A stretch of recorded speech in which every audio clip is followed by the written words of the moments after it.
이 사건은 1982년 10월 17일에 공소시효가 끝남으로써 이제는 범인을 붙들어도 처벌할 수가 없게 됐다.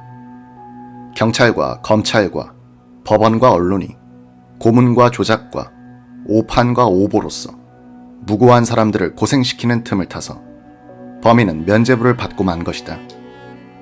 힘없는 서민들이 경찰, 검찰, 법원, 언론의 총공세에 직면할 때 얼마나 비참하게 되는가를 이 사건은 똑똑하게 보여주고 있다.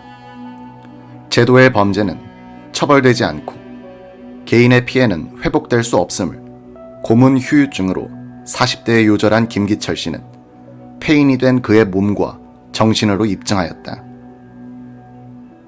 이 기사는 1981년부터 1982년에 걸쳐 월간 마당에 쓴 것이다.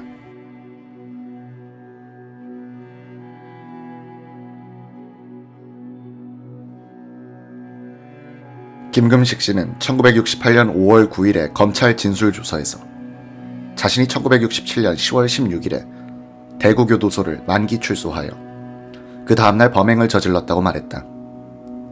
금식 씨는 1967년에도 역시 폭행죄로 징역을 선고받아 대구교도소에서 복역 중이었다. 금식 씨는 1968년 5월 26일 진술조서에선 대구교도소 만기 출소일을 1967년 11월 17일로 고쳐잡아 진술했다. 그렇다면 군화군이 살해된 1967년 10월 17일은 대구교도소 안에 있었다는 얘긴데 도대체 어떻게 된 일인가? 검찰 측의 깜짝 놀람을 김금식 씨는 이렇게 다독거려 주었다. 1967년 10월 17일 오전 9시 20분께 박영태를 면회하고 기결 1사 14방에 돌아오니 교도관으로 보이는 40살가량의 선글라스 낀 남자가 나를 부르기에 그 사람을 따라 접견실과 정문을 차례로 빠져 바깥으로 나왔다. 신사는 사라지고 정문 앞에는 기철이와 박영태 씨가 갈아입을 옷과 신발을 갖고 와 기다리고 있었다.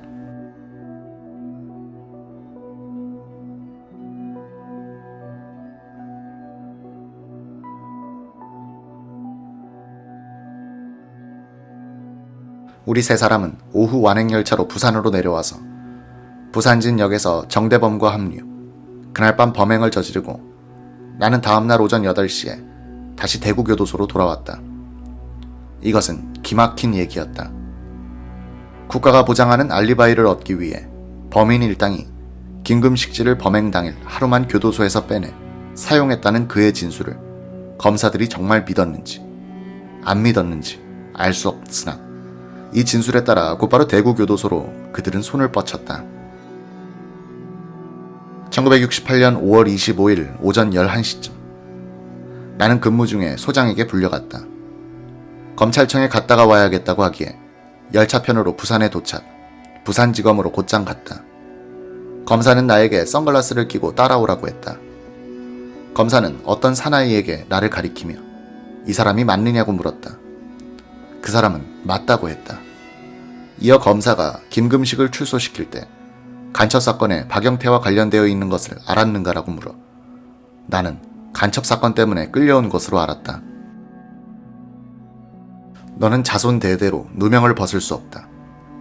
그러나 너의 신세를 망칠 생각은 없다. 라고 검사는 어르며 솔직하게 말하면 오늘 저녁이라도 석방시켜주겠다. 이 기회가 마지막이다. 라고 위협했다. 나는 8살의 아버지를 여의고 홀어머니 밑에서 자랐다. 이제 모든 것이 끝장났다고 체념하게 되어 검사가 시키는 대로 말을 했다.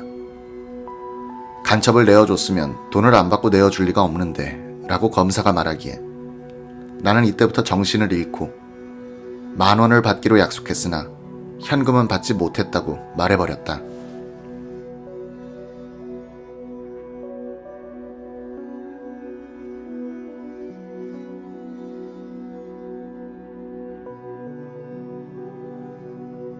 공안검사 출신인 김태현 씨는 최형욱 씨를 공산당으로 몰았을 뿐 아니라 교도소 간부인 여광석 씨까지도 아무런 증거도 없이 공산당과 연루시켜 손쉽게 자백이란 걸 받아냈다.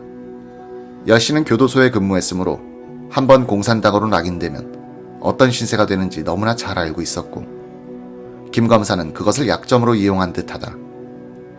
여광석 씨는 이 즈음의 상황을 그 뒤 항소 이유서에서 자세히 썼다.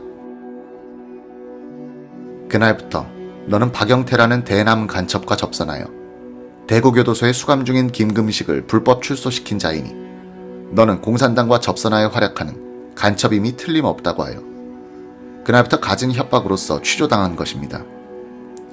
그러던 중 잠깐의 대기 시간이 있으면 부산교도소 교무과 직원이며 당시 김태현 부장검사 곁에서 김금식을 계호해서 다닌 권영택, 박학률이란 사람들이 옆에 와서는 당신은 대남 간첩인 박영태와 접선하여 공산당으로 활약하니 중앙정보부에 가서 취조를 받아야 한다. 중앙정보부라는 곳은 한번 들어가면 죽어서 시체가 되어 나오는 곳이다. 보안법으로 한번 처벌되면 당신의 자손대대로 빨갱이 취급을 받아야 하며 마지막 절망인 것이다 라는 등으로 가진 협박으로서 나에게 공포를 주며 우리들은 검사들과 잘 알고 있으니 당신은 박영태라는 자가 대남 간첩인 줄은 모르고 김금식을 불법 출소시켰다고 하면 당신은 최고 직무유기밖에는 되지 않으니 그 정도는 우리들이 이야기하면 기소유예 혹은 불기소 기소 정도로 충분하다 는 등으로 공포의 분위기를 조장하여 이를 기만하고 있었던 것입니다. 나는 사건이 어떤 사건인 것조차 알 수 없었으며 어떤 사람의 조작으로 빨갱이 취급을 당하고 있구나 생각할 때 극도의 공포에 떨고 있었으며 검사 취조에서도 한결같이 대남 간첩인 박영태와의 접선 여부와 김금식을 불법 출소시킨 사실을 추궁하면서 너는 공산당으로는 보지 않으니 일시적인 실수로서 그런 행동을 했다고 하면 나도 같은 법무부 직원으로서 기소 유예 처분으로 출소시켜준다 라고 하면서 너가 살 길은 이 길밖에 없다고 협박과 기만으로서 취조에 임했던 것입니다. 그러나 나는 사실이 무근한 일이므로 그런 사실이 없다고 하면 지금이 마지막 기회이니 이 시간이 지나면 중앙정보부로 취조하기 위해 가니 마지막 기회를 잘 생각해서 너의 장래를 잘 생각하라는 등의 협박으로 취조함으로써 공산당이란 죽는 것이구나 라고 생각하며 양심에 없는 허위 시인을 하고 말았던 것입니다. 그러나 허위 시인이라 앞뒤에 일관성이 없는 것인데 이 전후 사실을 권영택, 박학률이란 사람들이 가르쳐 줌으로써 사건을 연관시켰던 것입니다.